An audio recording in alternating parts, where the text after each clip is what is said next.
Allez, c'est l'heure de la deuxième table ronde de cette matinée au studio 104 de la Maison de la Radio. N'hésitez pas à vous asseoir pour ceux qui viennent d'arriver, installez-vous. On va tout de suite parler du droit à l'information et de ceux qui se battent justement, qui se battent pour le défendre au cours de cette table ronde. Je vous laisse vous installer pour qu'on puisse mener cette table ronde dans les meilleures conditions pour que tout le monde puisse écouter tout de suite cet échange. Et c'est avec vous, Alix Bouillaguet. Bonjour. Bonjour à tous. Merci d'être là ce matin. Nous sommes heureux de vous accueillir aujourd'hui à Médias en scène. Nous allons débattre avec vous directement, tous ensemble, sur les enjeux de l'information. En septembre dernier, à l'occasion de la Journée internationale de l'accès universel à l'information, Reporters sans frontières a dévoilé ses 30 propositions pour le droit à l'information. Toutes sont résumées dans le livre blanc que vous n'avez pas, mais que vous avez. Qui est téléchargeable aisément sur le site de Reporters sans frontières. Ce livre blanc, il a été tiré des assemblées citoyennes organisées donc, lors de la tournée du bus RFS dans 20 villes et villages de France. Le principe, c'est pendant plusieurs semaines, RSF est allé à la rencontre des Français, ils ont posé des questions, quelles sont leurs attentes dans le domaine de l'info, que faut-il améliorer pour que cette information réponde aux attentes des Français, comment s'assurer qu'elle soit libre, vérifiée, comment rétablir la confiance. Ce sont des questions naturellement qui interrogent les journalistes en premier lieu, mais pas seulement. Il y a aussi des lois qui peuvent entraver ou au contraire faciliter les choses. Ce matin, nous allons voir comment ceux qui ont aussi une partie des réponses entre leurs mains, en l'occurrence vous, les politiques, envisager ces enjeux.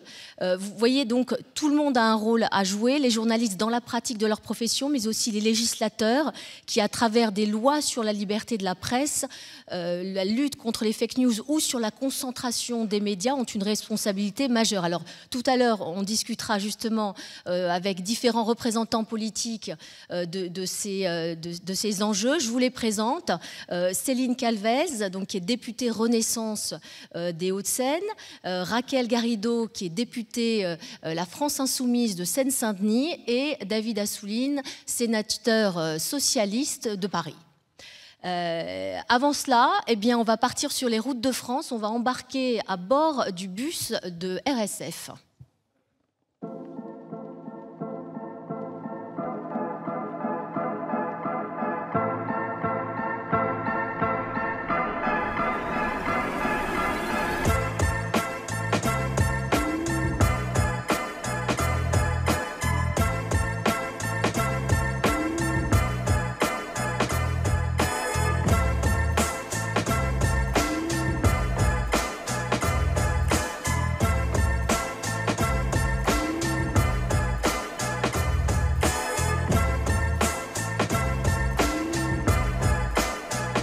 On a besoin de toute l'information, ne serait-ce que pour savoir pour qui on va voter en toute connaissance de cause, pour arrêter tous ces mensonges. La théorie du complot a de beaux jours devant elle, en fait, avec les réseaux sociaux qui ont fait beaucoup de mal.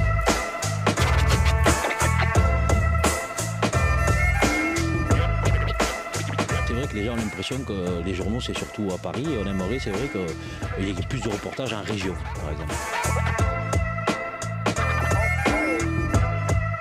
Le métier de journaliste est un métier qui est sur la sellette. Je pense qu'il faut qu'on s'en saisisse, nous, pour pas que ce soit d'autres qui fassent les règles, en fait. Aujourd'hui, nous, on se dit on n'en fait pas, et c'est des plateformes qui les font, les règles, et c'est des mouvements qui donnent des règles qui s'imposent. On ne peut pas fuir le débat parce qu'on a peur de l'avoir, en fait.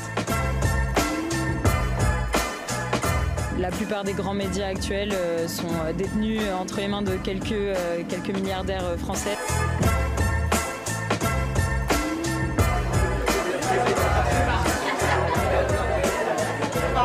Je pense que c'est de pire en pire.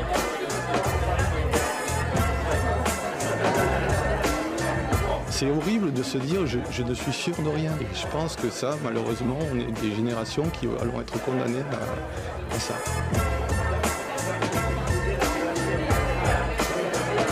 Il faut rester vigilant en permanence. Il est vraiment essentiel de mettre l'accent sur l'éducation et la sensibilisation aux médias.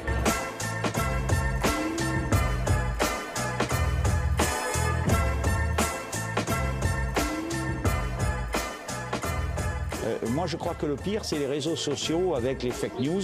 Il faut du recul. Il y a des pays où on se rend bien compte que ce qui est dit est complètement faux, correspond à aucune réalité. Et chez nous, non. Peut-être mettre des choses aussi positives en avant. J'aimerais beaucoup plus de transparence.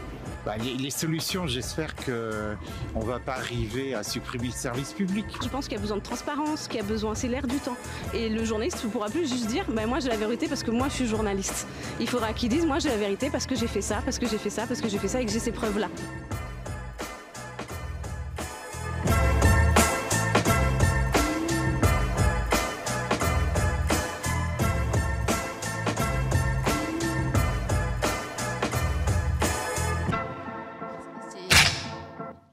C'est très intéressant d'entendre les Français. Bonjour Christophe Deloire, vous êtes Bonjour. Le secrétaire général de RSF. Vous êtes à l'initiative de cette démarche. Pourquoi cette démarche? Comment est née cette idée de tourner en bus? Reporters sans frontières, c'est une organisation d'abord portée vers l'étranger. On a créé récemment des centres en Ukraine pour aider les journalistes ukrainiens. On vient de lancer un centre d'assistance pour les médias iraniens. On travaille dans 130 pays. On a des bureaux dans 14 pays. Bref, notre point de focalisation, c'est l'Afghanistan, l'Ukraine, la Somalie et tant d'autres, d'une certaine manière avant la France. Mais c'est aussi notre pays. C'est là qu'est le siège de l'organisation.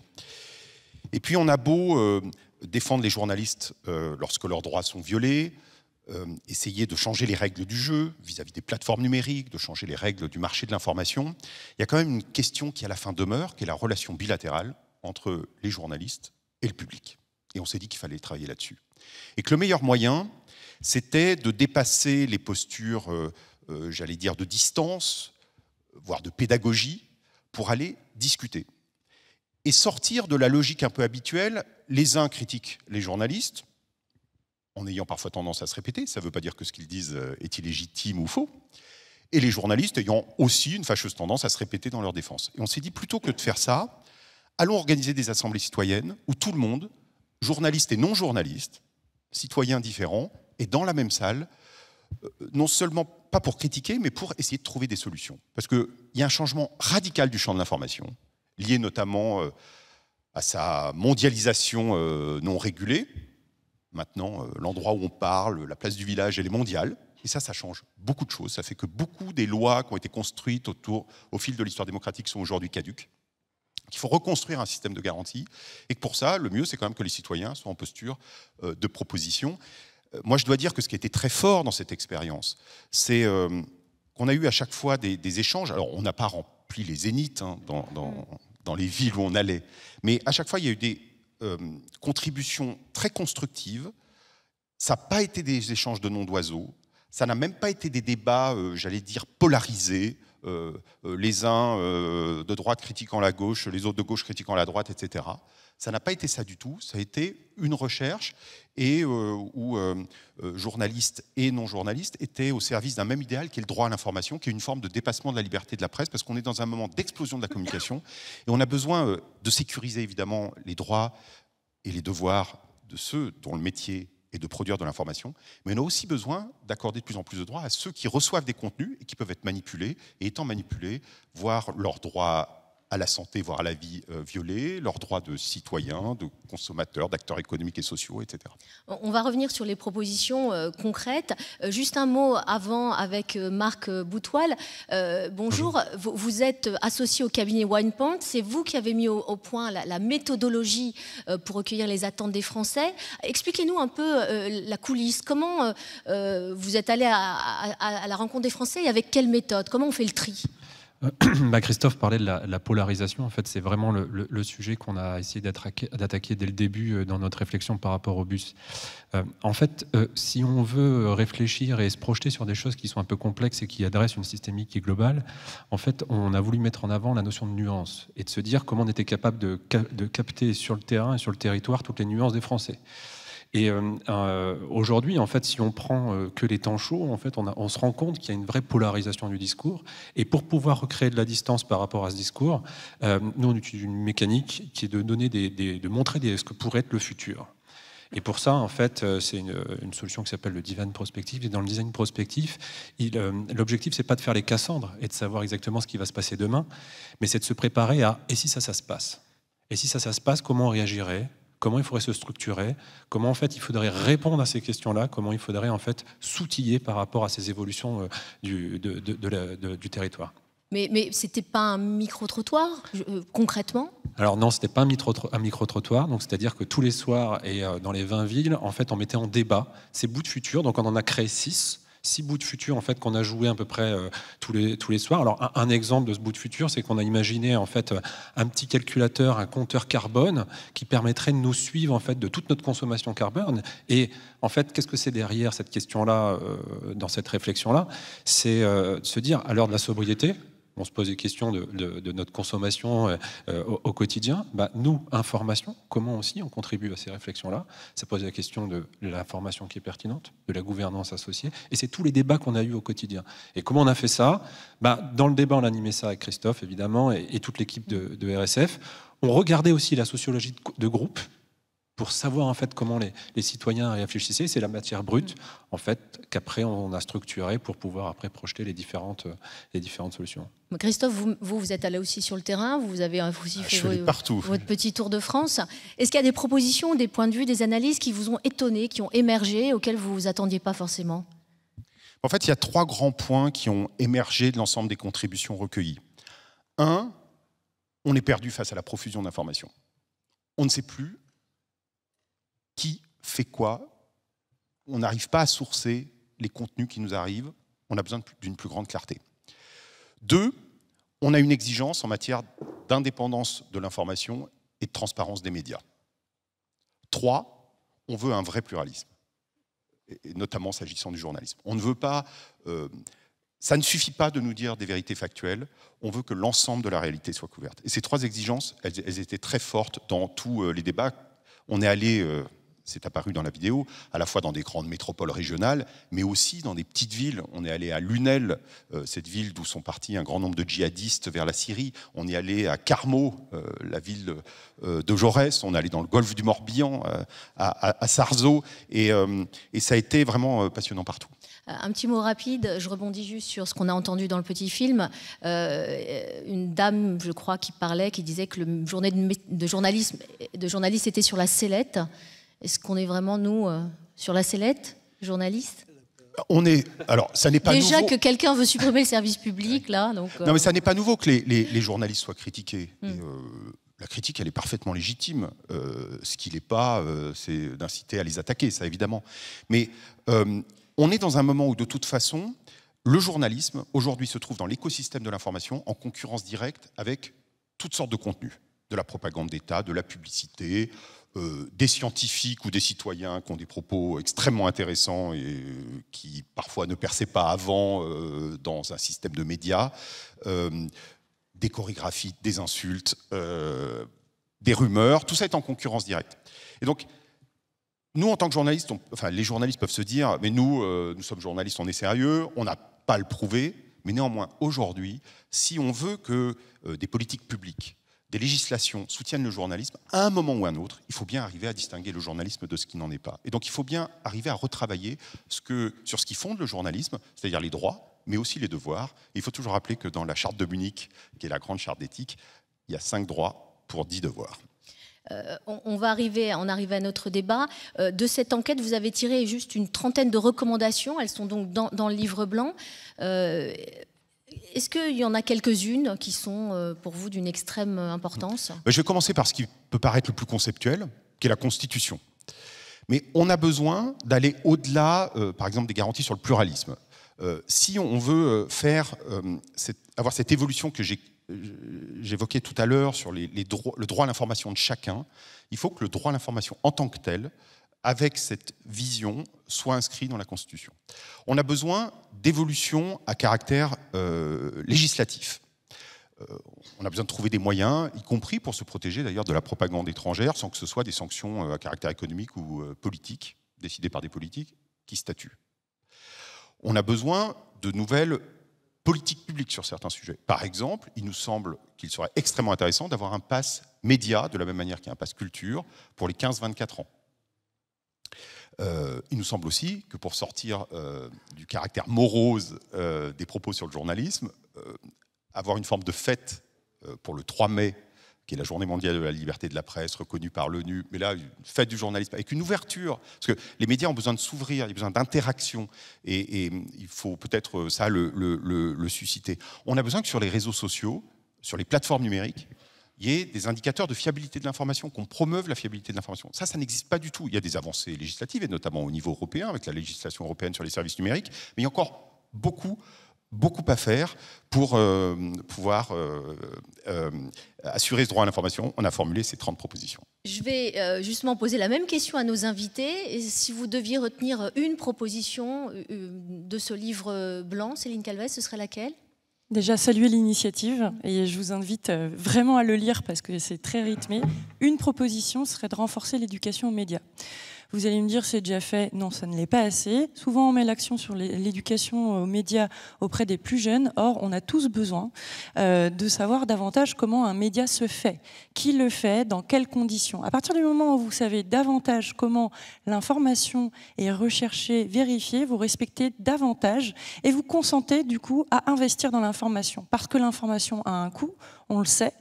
Mais parfois, comme tout est disponible, et avec un grand nombre d'informations qui semblent disponibles, on a l'impression que tout ça c'est gratuit et que ça n'aurait plus de valeur.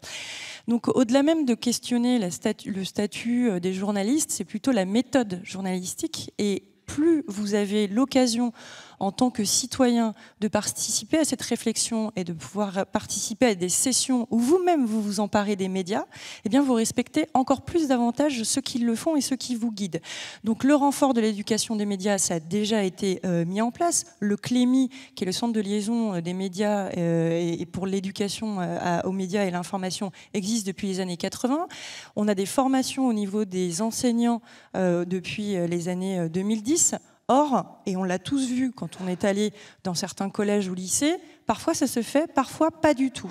Et moi, je dois souligner qu'il y a un véritable investissement de la part des journalistes dans ces moments-là. Mais comment cet investissement est valorisé? Sur quel temps ils le font? Parfois, ils le font sur un temps bénévole, parfois les médias leur laissent le temps de pouvoir le faire, mais il va falloir qu'au-delà de leur travail, on va dire classique de journalisme, on reconnaisse le fait d'être un passeur de médias.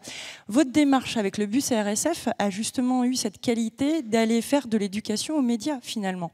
On doit pouvoir faire que le métier de journaliste doit aussi passer par un plus grand lien avec le citoyen. Et ça, moi, je pense que nous avons à y consacrer des moyens, que ce soit des moyens publics, les moyens des médias eux-mêmes, qu'ils soient publics ou privés, mais on doit investir parce qu'à ce moment-là, les citoyens auront un consentement à investir. Et c'est notamment le cas pour l'audiovisuel public qui doit faire encore plus l'objet de consentement. Les Français y consentissent, mais en sachant quel est le prix de l'information, on saura aussi choisir ses sources également.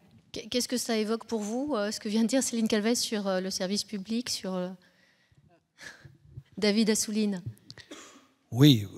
Et puis vous me donnerez dans la foulée votre recommandation préférée. Oui, le service public, vous avez raison, c'est fondamental parce qu'il a mission d'être dans l'intérêt général, d'être dans des missions qui essayent de permettre aux citoyens d'avoir une conscience plus large, plus élevée. Elle a la mission du pluralisme, elle a la mission de la culture, mais pour ça, il ne faut pas le détruire. Donc, il ne faut pas seulement parler comme ça en général. Et un des moyens fondamentaux que la France, et d'ailleurs aujourd'hui toute l'Europe, avait trouvé pour permettre aux services publics d'exister de façon pérenne dans un monde très concurrentiel, d'exister de façon indépendante dans un monde où il y a des prédateurs privés de médias qui créent des empires, c'était d'avoir une redevance qui permettait d'avoir une tuyauterie directe entre le citoyen justement et le service public. Non, c'était comme un actionnariat populaire. C'est Jacques Ralite qui disait ça, il avait raison. Et c'est pour cela que ça a été vertueux. Le fait de maintenant l'adosser à la TVA, demain on ne sait pas à quoi, a fragilisé cette pérennité. Et je pense qu'il y a un grand danger aujourd'hui, après avoir baissé le budget pendant 5 ans de l'audiovisuel public et aujourd'hui de l'augmenter 2 fois moins que l'inflation, ne va pas dans le bon sens. Donc oui, le service public est fondamental, mais maintenant, quand nous on est des politiques, hein, donc ça se joue quand on vote un budget, quand on vote une loi, etc. Bien, je dis qu'il faut accorder les actes avec ce genre de déclaration. Et quelle proposition. Voilà. D'abord, c'est la démarche. Moi, je trouve intéressant, mais après, ça serait bien de discuter du rapport entre les deux. Le fait que, on dit la liberté de la presse, et là, il y a la liberté pour le citoyen d'être informé. En fait, c'est la même chose, et il n'y a pas l'un sans l'autre. Hein. C'est-à-dire que s'il n'y a pas de presse libre et indépendante, le citoyen ne peut pas être informé. Mais vous avez choisi cette entrée dans le sujet, et ça, c'est fondamental, parce que ça interroge tout de suite pourquoi, avec les politiques, les journalistes sont les moins fiables, entre guillemets, hein, dans le vécu des Français. C'est ça qui aussi permet toutes les fake news, les thèses complotistes et tout. C'est qu'il y a, et pour la presse, et pour le monde politique, une distance qui s'est créée qu'il faut absolument regarder en face. Et le fait de votre démarche permet de commencer ce travail. Après, je suis d'accord que je dirais la même chose. C'est un de mes premiers travaux parlementaires quand, fin des années 2000, j'avais produit un rapport sur le rapport entre la jeunesse et les nouveaux médias en général et les médias. Et on était à l'aube de cela. Je faisais une proposition très concrète qui peut aller dans le sens de ce qui a été dit. Et on n'y est pas, parce qu'on a fait beaucoup de progrès sur l'éducation aux médias. C'est dans beaucoup de textes, c'est dans beaucoup de textes de loi.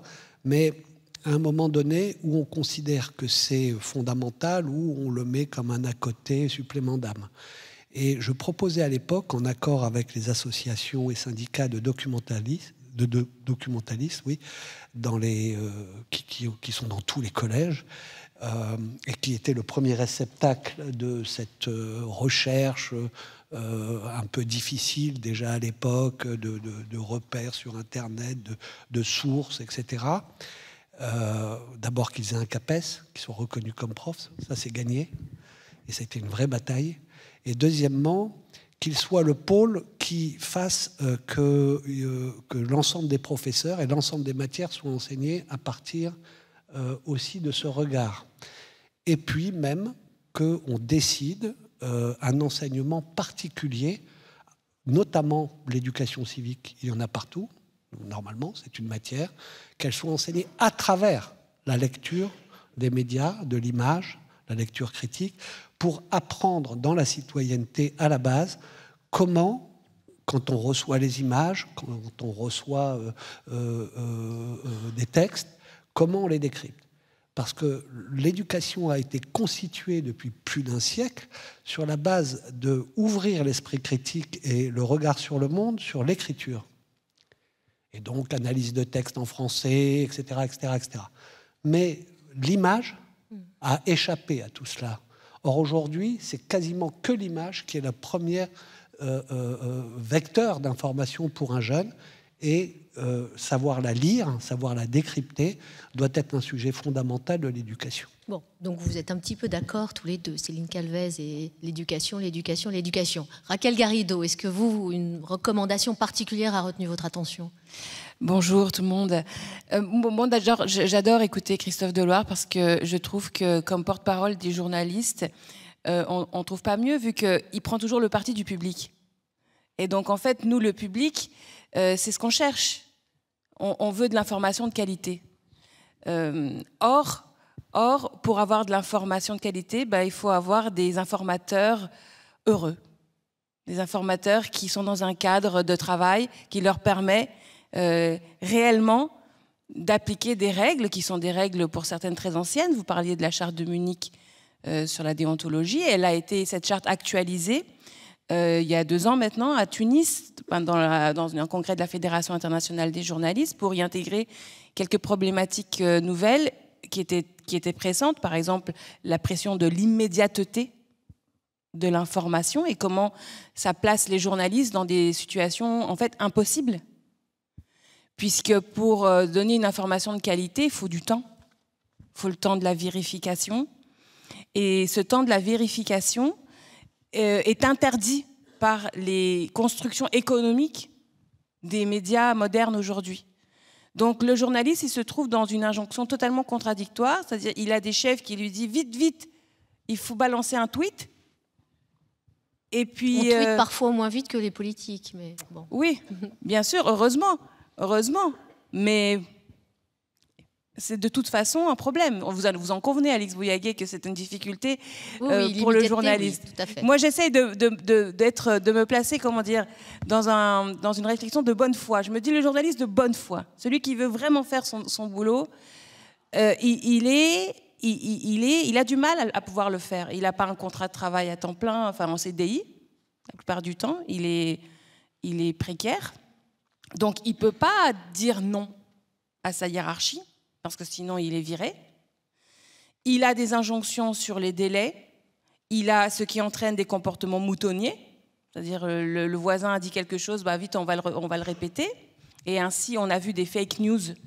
On a vu des fake news... je veux dire, se diffuser à la vitesse du feu dans la prairie. Et quand je parle de fake news, je ne parle pas de fake news d'un gogol sur les réseaux. Hein. Je parle de fake news qui viennent des médias ayant pignon sur rue. Parce que c'est là que réside la grande difficulté que nous avons, parce que le public, il s'est déshabitué à faire confiance. Il y avait des titres avant en France où ils pouvaient, enfin, à partir du moment où c'était eux qui le disaient, les gens avaient une confiance aveugle. Et c'est cette confiance aveugle qui s'effrite. Et moi, j'ai espoir. J'ai espoir qu'on est en train de repartir dans le bon sens, parce que je constate qu'il y a des grands médias qui tentent de faire de la concurrence, déjà entre eux, et aussi vis-à-vis de ce que j'appelle les médias horizontaux, parce que maintenant, en fait, n'importe qui est un média. Il y a les médias verticaux, avant il y avait les médias verticaux. On allumait le poste ou la radio ou le journal, c'était une information descendante, on n'en pouvait pas interagir, on ne pouvait pas le commenter, on le recevait. Aujourd'hui, chacun de nous, avec nos comptes, dans n'importe quel des réseaux sociaux, nous sommes un média. Alors des fois, on n'a pas d'auditeurs du tout, hein, on en a 2, 3 qui nous regardent, et puis des fois, on a énormément de rayonnement. Et donc, évidemment, les médias ont dit je suis en concurrence avec ce monde-là, je suis en concurrence avec mes voisins, mais sur quoi je vais faire la concurrence? Alors, moi, j'ai eu l'impression pendant les dernières 10 années que la concurrence s'est faite sur la rapidité, sur même, je vais utiliser un très gros mot, sur le putacliquisme. C'est-à-dire l'idée d'aller trouver dans les titres des mots accrocheurs qui vont faire du clic. Et j'ai l'impression qu'il y a un tournant aujourd'hui, je constate que certains mettent en avant la déontologie. C'est un mot qu'on n'a pas encore prononcé dans cette discussion. On y a fait référence, mais on n'a pas dit le mot. Le mot, c'est déontologie, en fait. C'est ça qui différencie l'information du reste. C'est le process qui aboutit à la publication. Et la difficulté qu'on a, et c'est pourquoi ma mesure préférée, c'est la constitutionnalisation du droit à l'information. La difficulté qu'on a, c'est que la déontologie n'est pas une obligation. Voilà, elle n'est pas une obligation. Parfois, vous l'avez dans des contrats de travail ou adossé à des conventions collectives. Mais c'est rare. Vous avez encore aujourd'hui des grands porte-parole de la presse libre qui s'opposent totalement à l'idée, par exemple, d'un conseil de déontologie. C'est le cas de Mediapart. Mediapart est contre, Edoui Plenel est contre l'idée d'un conseil de déontologie. Moi, je ne comprends pas ça. Parce que si ce n'est pas les journalistes eux-mêmes, les acteurs de l'information qui organisent leur propre déontologie, alors qui le fera? Et donc, du coup, le public ne pourra pas faire la distinction en disant « Ah, bah celui-là, ok, il a dit ça, mais lui, il me dit, il n'applique pas la déontologie ou ils ne se sont pas tenus de le faire. Lui, ah oui, lui, il a un processus de déontologie. » Radio France a un service interne de check news, comment on dit, de fact-checking, pardon, qui est antérieur à la publication. C'est intéressant. La difficulté, c'est qu'il l'applique qu'aux autres médias, pas à tous les médias de Radio France. Bon. Mais c'est déjà plus qu'ailleurs. Et puis enfin, mais on y reviendra peut-être, Aujourd'hui, il y a aussi, mais nous on le présente cette semaine dans le cadre de la niche parlementaire, la question de la concentration des médias et qui possède les médias. Vous avez donc une proposition de loi où vous voulez limiter à 20% par personne ou entreprise la prise de participation des capitales au capital des médias. Est-ce que c'est pas, on voit la belle idée derrière, mais est-ce que c'est pas aussi parfois la mise à mort de certains médias qui n'ont pas le choix, en fait, qui ont besoin de financement, de survivre? D'abord, il y a quand même... J'aimerais aussi après avoir votre avis sur cette proposition de loi. La concentration aujourd'hui, elle est extrême. On a 9 milliardaires qui possèdent l'essentiel des médias français et ça ne produit pas de la meilleure information, c'est même l'inverse. On a plutôt, je disais tout à l'heure, des logiques d'injonction contradictoire entre l'intérêt de l'actionnaire et toute la chaîne de production de l'information. Lors de l'après-guerre, le CNR disait qu'il faut libérer les médias des forces de l'argent. C'était une phrase importante du CNR, mais on en est là aujourd'hui. C'est pour ça que cette proposition, elle prend deux mesures très concrètes. La première, c'est de permettre au personnel d'un média d'agréer l'investisseur. C'est un droit d'agrément. C'est-à-dire les journalistes, les personnels, etc. ont le droit de dire « Ok, toi oui, toi non », en fonction d'un certain nombre de critères, peut-être d'acceptation justement de ces règles déontologiques, de l'indépendance, etc. Et deuxièmement, c'est numérique. C'est-à-dire personne ne peut avoir plus de 20%. Si tu as plus de 20%, faut vendre.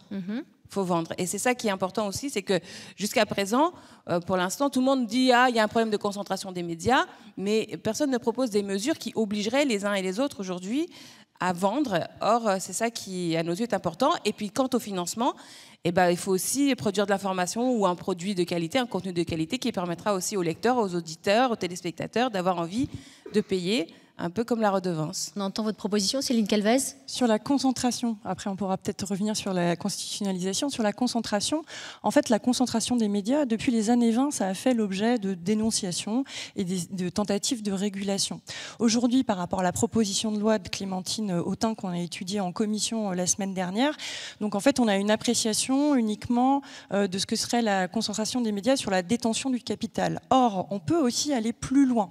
On peut aller plus loin en changeant un petit peu le paradigme de l'évaluation aujourd'hui de ce qu'est la concentration des médias. Je pense qu'il y a des travaux importants qui ont été initiés par Andrea Pratt, repris par Julia Cagé et qui, encore il y a quelques jours, faisaient l'objet d'une séquence à l'Arcom lors de la journée d'études. C'est la part d'attention. Et ça, c'est complètement révolutionnaire à partir du moment où vous avez tellement de médias qui, justement, vous proposent et vous happent votre attention. La manière de mesurer la propriété en fait, de ces différents médias qui vous captent l'attention, je pense que c'est de là où on doit aller. Il y a autre chose, et ça c'est un petit retour en arrière sur la loi dite Bloch en 2016. La loi 2016 confiait à l'Arcom le soin d'apprécier à ce que l'honnêteté, le pluralisme soient garantis. Aujourd'hui, cette loi n'a pas été complètement évaluée. Je pense qu'elle donnait des règles de gouvernance au-delà des détentions capitalistiques qui pouvaient être mises en place. Donc je pense qu'il faut qu'on aille plus loin. Et donc là-dessus, et j'en finirai par là, c'est que quand on parle de convention citoyenne, qui est votre deuxième proposition, quand on parle des états généraux du droit à l'information, eh bien ça va être l'occasion de repointer en fait ce changement de paradigme. Et puis au-delà de ça, et j'en finirai sur la constitutionnalisation, on pourra aussi lors de ces débats, voir si la constitutionnalisation du droit à l'information est souhaitable, nécessaire, comment? Parce qu'aujourd'hui, force est de constater qu'on consacre la liberté d'expression dans le bloc conventionnel, on consacre la liberté de communication, sauf qu'effectivement, on oublie souvent le récepteur. Donc ça, moi j'invite l'année prochaine à ce que les états généraux du droit à l'information, sur les bases que vous posez aussi et que vous avez posées par les différents travaux parlementaires, on puisse s'en saisir. David Assouline, après on prendra dans la foulée les questions du public. Oui, sur la concentration des médias. Bon. Vous faisiez les gros yeux là quand Céline Calvez parlait. Non, c'est-à-dire qu'on peut évoquer tout, y compris réagir à une loi qui est une des propositions. Mais je regardais un petit peu quand même. J'ai travaillé avec une commission d'enquête au Sénat dont j'étais le rapporteur pendant 5 mois, une centaine d'heures d'audition, tout ce que le monde des médias peut compter comme responsable ont été auditionnés, ou alors observateurs comme vous ont été auditionnés. Il y a eu beaucoup de travail et une trentaine de propositions. Donc c'est bonne ou mauvaise idée? Non, mais je dis ça parce que faut pas à chaque fois faire comme si on invente l'eau chaude. Il se trouve que je vieillis et donc j'ai bossé depuis une vingtaine d'années sur ces questions et que, bien entendu, ce serait bien de faire déjà ce qui a été établi et pas à chaque fois faire comme si on va réinventer les choses. Cette question de la concentration, on a un sujet, c'est que c'était vu d'un point de vue horizontal, c'est-à-dire on ne peut pas posséder plus de tant de chaînes de télé. Donc aujourd'hui, c'est 7. Ensuite, c'était vu d'un point de vue triangulaire des 3 médias qui existaient, c'est-à-dire on disait on ne peut pas avoir plus de 2 médias sur 3, presse écrite, radio, télé. Donc pour vous, tout ça, c'est suffisant, les règles qui existent? Non, ça c'est complètement insuffisant parce que d'abord il y a une révolution numérique qui a tout bouleversé. C'est pas ça les médias aujourd'hui. Aujourd'hui, certains possèdent de façon verticale toute la chaîne. C'est-à-dire qu'ils emmènent, y compris le signal chez les gens, ils ont la tuyauterie avec les fournisseurs d'accès, ils produisent des contenus, ils ont l'édition, bon voilà, et en plus ils cumulent les différents types de médias. On en a oublié un en plus que M. Bolloré nous rappelle, et j'espère que ça va être aussi dans la réflexion, c'est que le livre est fondamental pour la diffusion, y compris de l'information, mais de la formation de la citoyenneté. Et quand on possède toutes les chaînes, toutes les maisons d'édition, notamment tout ce qui est livre scolaire, eh bien, et que on a la télé, on a la presse, on a le machin, etc. À la fin, on se dit, des gens concentrent dans leurs mains, parce qu'ils sont milliardaires, un pouvoir beaucoup plus puissant que l'État pour formater, pour faire passer idéologiquement ce qu'ils souhaitent. Bon, donc, il y a ça. La question capitalistique, elle a une importance. Sauf que on est à chaque fois coincé, parce que j'en ai déposé des projets de loi qui réduisaient les participations, mais ce n'est pas rétroactif, la loi. Donc, ceux qui possèdent aujourd'hui ne seront obligés à rien, ni à vendre. Non, mais bon, moi, ce n'est pas une question d'accord, c'est que la loi n'est pas rétroactive. Non, mais je ne suis pas d'accord avec votre interprétation de la loi. Je pense que l'enjeu juridique, là c'est l'avocate qui vous parle, ce n'est pas la rétroactivité, parce qu'on ne leur demande pas d'avoir vendu leur part pour le passé. C'est juste une nouvelle législation, un nouveau cadre réglementaire, oui, bien sûr, que chaque citoyen, chaque opérateur économique se doit d'appliquer. Donc il n'y a pas de justification juridique à refuser la proposition de loi qui consiste à dire à quelqu'un qui a 21% ou plus, tu vends. Bon, ça sera en tous les cas pour l'instant dans les débats. Moi, j'aimerais que ce soit si simple, mais je ne crois pas que ce soit si simple. Et j'aimerais que ce soit ça. C'est-à-dire que moi, je pense qu'on a été pas bon dans le passé à laisser les choses. Et il faut faire attention que si on limite, on va poursuivre le débat avec quelques questions. Si on limite la participation capitalistique, mais que ça n'a valeur que pour les nouveaux entrants, ça va être pire, puisque les autres vont rester éternellement en place. Donc, ce que je veux dire, c'est que discutons encore de ça, mais il y a une chose que l'on peut faire, c'est que dans tous les médias, on renforce l'indépendance des rédactions. C'est-à-dire que quelqu'un possède beaucoup ne lui donne pas les droits d'ingérence et d'interférence dans les rédactions. Et là, il y avait des propositions dans votre livre blanc. Il y a des propositions qu'on a fait. Il faut une espèce d'étanchéité totale entre l'actionnaire et les rédactions et les producteurs de contenu qui doivent avoir cette liberté. Alix Bouillaguet, oui, il faut absolument qu'on avance sur la question de l'interprétation sur la rétroactivité, parce que c'est le nœud réel du sujet.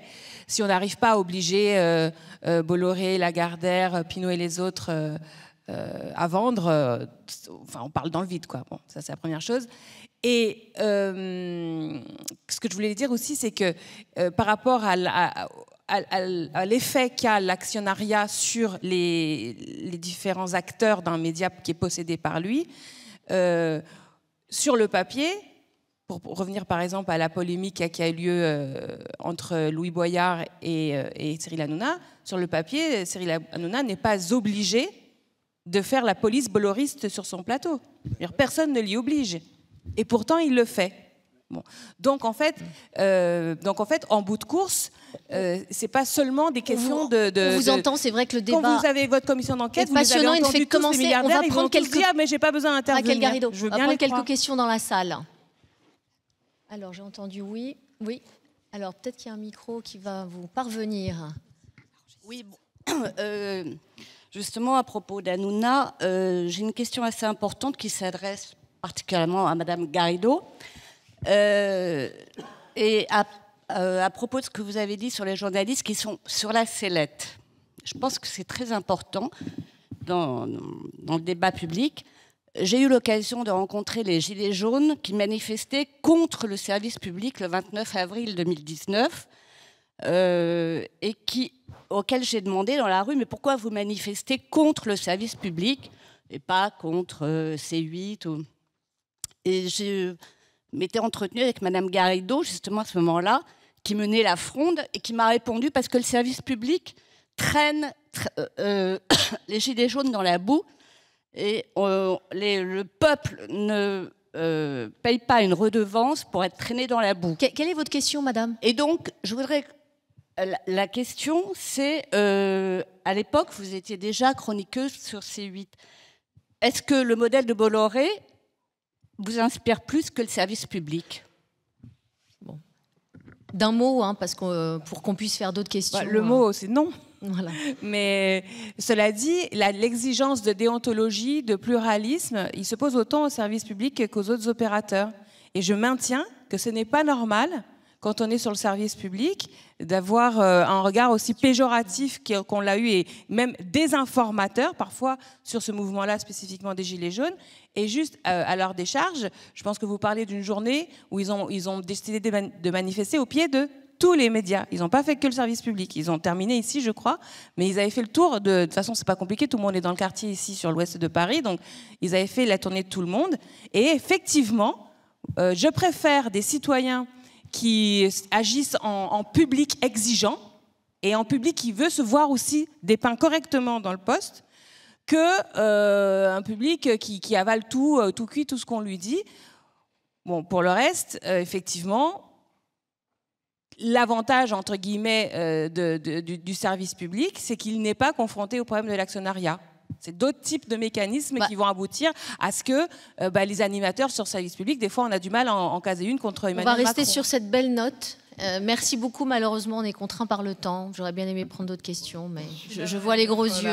La maîtresse des horloges, c'est pas toujours très agréable. Merci beaucoup. Merci beaucoup, à tous merci à d'avoir participé. Restez avec nous, bien sûr, au Studio 104 dans la Maison de la Radio. Dans un instant, un face-à-face entre Marie-Christine Saragosse, la PDG de France Média Monde, et de Nathan Hodge de CNN. Quelle indépendance face aux médias, face aux États pour les médias internationaux? Ce sera dans quelques instants. Restez avec nous.